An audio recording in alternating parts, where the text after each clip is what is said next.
সারাদিনে আর কোনো আমল করতে পারি আর না পারি, নফল আমল হিসাবে এই আমলটা সজ্ঞানে বিশেষ কোনো বিপদ আপদ মুসিবত না হলে আমি আলহামদুলিল্লাহ এই আমলটা কখনো ছাড়ি না, প্রতিদিন করি আলহামদুলিল্লাহ। আজকেও শুরুতেও এই আমলটা আমি করে নিয়েছি। আপনারা সবাই আমলটা করবেন তো ইনশাআল্লাহ? কে কে নিয়ত করছেন আজ থেকে 3 কুল এই 3 টাইম জীবনে কখনো ছাড়বেন না? একটু দাঁড়ায় হাতটা তুলে আল্লাহকে দেখাই দেন। সবাই নিয়ত করছেন তো? আল্লাহ আমাদের সবার হাতগুলোকে কবুল আর মঞ্জুর করে নিন। আল্লাহ তাআলা আমাদের সকল ক্ষয়ক্ষতি থেকে হেফাজতের জন্য আল্লাহ একাই যথেষ্ট হয়ে যান। ভাইরা আমার, তাহলে 3 কুলের আমলটা করব তো ইনশাআল্লাহ? 3 কুল সম্পর্কে আরো অনেক কথা বলার আছে, এই 3 কুলের ফজিলত এবং মর্যাদা নিয়ে আরো বহু কথা শোনাবার আছে, কিন্তু আমি শুধুমাত্র এটুকু যথেষ্ট মনে করি আমলের জন্য। আমরা এটাকে আমল করব। আমাদের সারা দিনে সারা রাতে কত রকমের বিপদ আপদের ভয় থাকে, আশঙ্কা থাকে। আপনি যদি কোনো এলাকার কোনো প্রভাবশালী ব্যক্তির সাথে আপনার পরিচয় থাকে, আর ওই ব্যক্তি যদি বলে তোমার কোনো সুবিধা অসুবিধা যেন না হয়, এই এলাকায় প্রবেশ করলে আমাকে একটা SMS করে রাখবা। ওই এলাকার থানা পর্যায়ে হলো ওসি সাহেব, জেলা পর্যায়ে হলো SP সাহেব, DC সাহেবের সাথে আপনার খুব হট লিঙ্ক, খুব ভালো সম্পর্ক, তিনি আপনাকে ভালো জানেন। আপনাকে বলে দিয়েছে তুমি সেখানে গেলে তুমি আমাকে শুধু SMS করবা। আপনি SMS করেছেন, তিনি রিপ্লাইতে বলেছেন ঠিক আছে তুমি এলাকায় ঢুকছো, আমি দেখতেছি, অসুবিধা নেই। ওই এলাকায় আপনাকে কেউ ডিস্টার্ব করলে, কেউ আপনার ক্ষতি করতে চাইলে, কোনো অসুবিধা করতে চাইলে আপনার কোনো ভয় হবে? কারণ প্রশাসনের ব্যক্তিরা আপনাকে অভয় দিয়েছেন, তারা আপনার সাথে আছেন, তদারকি করছেন, আপনি নির্ভয় ফিল করবেন। প্রশাসনের ভাইদের হাতে সবকিছু নাই, সবকিছু আছে। তারা চাইলে সব ক্ষতি থেকে আপনাকে বাঁচাতে পারবেন না। হ্যাঁ, তারা চেষ্টা করবেন, এটা ঠিক। এইটুকুর কারণে যদি আপনার এত আস্থা তৈরি হয়, তো আরশে আজিমের মালিক স্বয়ং আহকামুল হাকিমিন আল্লাহ রাব্বুল আলামিন, যার হাতে মানুষের জীবন, যার হাতে মানুষের মৃত্যু, যার হাতে মানুষের সকল লাভ, সকল ক্ষতি, সকল কল্যাণ, সকল অকল্যাণ, সেই আরশের মালিক বলছেন তুমি সকাল এবং সন্ধ্যায় রাতে শোয়ার সময় এই 3 কুলের আমল যদি তুমি করো, তো আল্লাহ রাব্বুল আলামিন স্বয়ং তোমার সব কিছু থেকে তোমার জন্য যথেষ্ট হয়ে যাবে। তোমার কোনো কিছুর প্রয়োজন হবে না। আল্লাহর কথার প্রতি যদি ইয়াকিন থাকে, নবী সাল্লাল্লাহু আলাইহি ওয়াসাল্লামের হাদিসের প্রতি যে বিশ্বাস থাকে যদি, তাহলে ইনশাআল্লাহ আজ থেকে আমরা কেউ, আমার পর্দা আলের মা বোনরা যারা শুনছেন, আমরা যারা শুনছি, আমরা কেউ এই আমলটা ছাড়বো না ইনশাআল্লাহ। সবাই আমল করবো তো ইনশাআল্লাহ? তাহলে 3 কুল 3 টাইমে দিনে মোট 14 বার এটা আমরা পড়বো। এখন পড়ার ক্ষেত্রে আবার একটা সমস্যা হলো, এই টাইপের আমলগুলো আমরা পড়ি খুব তাড়াহুড়া করে।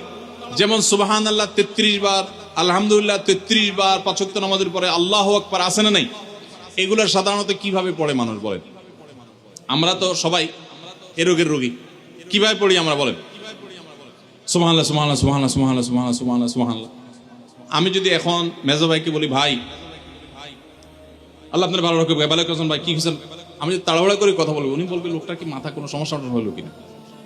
কারণ আমি একটা মানুষের সাথে যখন কথা বলবো, এমনকি ওনার প্রশংসা, সুবহানাল্লাহ মানে আল্লাহর পবিত্রতা বর্ণনা করা, এটা আলহামদুলিল্লাহ মানে আল্লাহর প্রশংসা করা। তো আপনি আল্লাহর প্রশংসা, আল্লাহর গুণকীর্তন করতে গিয়ে যদি বলেন যে উনি খুব ভালো মানুষ, উনি এটা করে, উনি সেটা করে, আমি তাড়াহুড়া করে বলবো যে কি ব্যাপার ভাই, আপনারা কেউ দৌড়ায় নাকি? তো আপনি সুবহানাল্লাহ আলহামদুলিল্লাহ যদি তাড়াহুড়া করে পড়েন, তো এই সুবহানাল্লাহ আলহামদুলিল্লাহ যে মর্যাদা আপনার পাওয়ার কথা, তাড়াহুড়ার কারণে সেই মর্যাদা পাবেন না। মহব্বতের সাথে পড়বেন, অর্থ বুঝে, সুবহানাল্লাহ সুবহানাল্লাহ সুবহানাল্লাহ আলহামদুলিল্লাহ আলহামদুলিল্লাহ।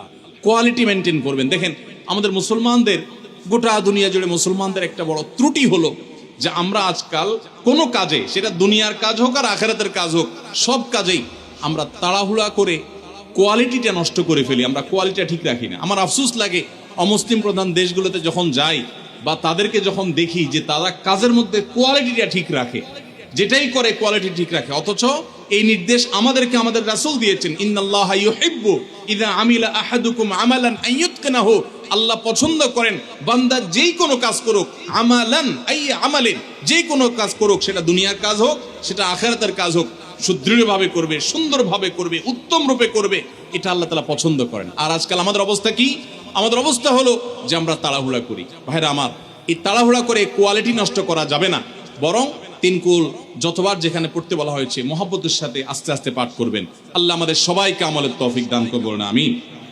ভাইরা আমার, তাহলে 3 কুলের ফজিলত জানলাম আমরা, কখন কতবার পাঠ করব, কেন পাঠ করব, তার উপকারিতা কি সেটাও আমরা জানলাম। আমাদের ছোট্ট একটা বই আছে রাসূলুল্লাহ সাল্লাল্লাহু আলাইহি সাল্লামের সকাল সন্ধ্যার দোয়া ও জিকির, সেখানে সকাল সন্ধ্যা নবী সাল্লাল্লাহু আলাইহি সাল্লাম যে জিকির দোয়া জিকিরগুলো করতেন সেগুলো দেওয়া আছে, চটি বই, এগুলো অনলাইন থেকে ডাউনলোড করেও পড়তে পারেন, টাকা দিয়ে কেনারও প্রয়োজন নাই। সেগুলোর মধ্যে এই আমলটা সর্বাগ্রে গুরুত্বের সাথে শুরুর দিকে এটা রাখা আছে, আমরা চেষ্টা করব আমলের। এবার আমি চলে যাচ্ছি সূরা ইখলাস, সূরা ফালাক এবং সূরা নাস, তিনও সূরার সংক্ষেপে একটু এটার অর্থ এবং এটার ব্যাখ্যাটা আপনাদেরকে জানাবার। প্রথম নম্বরে চলে আসি আমরা সূরা ইখলাসের ব্যাপারে। সূরা ইখলাস এটাকে আমরা সাধারণত কুল হুয়াল্লাহ সূরা বলি, তাই না? ইখলাস মানেটা কি?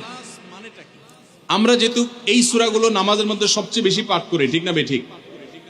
এই সূরাগুলো অর্থাৎ শেষের দিককার সূরাগুলো আমরা যেহেতু বেশি নামাজের মধ্যে পাঠ করি, এই সূরাগুলোর অর্থ যদি আমি জানি, ব্যাখ্যা যদি আমি জানি, তাহলে নামাজের মধ্যে মনোযোগ ধরে রাখা সহজ হবে। কারণ আপনি মুখে কি পড়তেছেন আপনি নিজে অর্থ বুঝেন না, মন্ত্রের মতো পাঠ করতেছেন, যদিও না বুঝে পড়লেও আপনি সওয়াব পাবেন, কিন্তু না বুঝে পড়লে তো আর এই কোরআনে আল্লাহ কি বলেছে এটা আপনি জানতে পারবেন না, না জানলে সে অনুযায়ী আপনি আমলও করতে পারবেন না। এই জন্য আমাদেরকে বুঝতে হবে।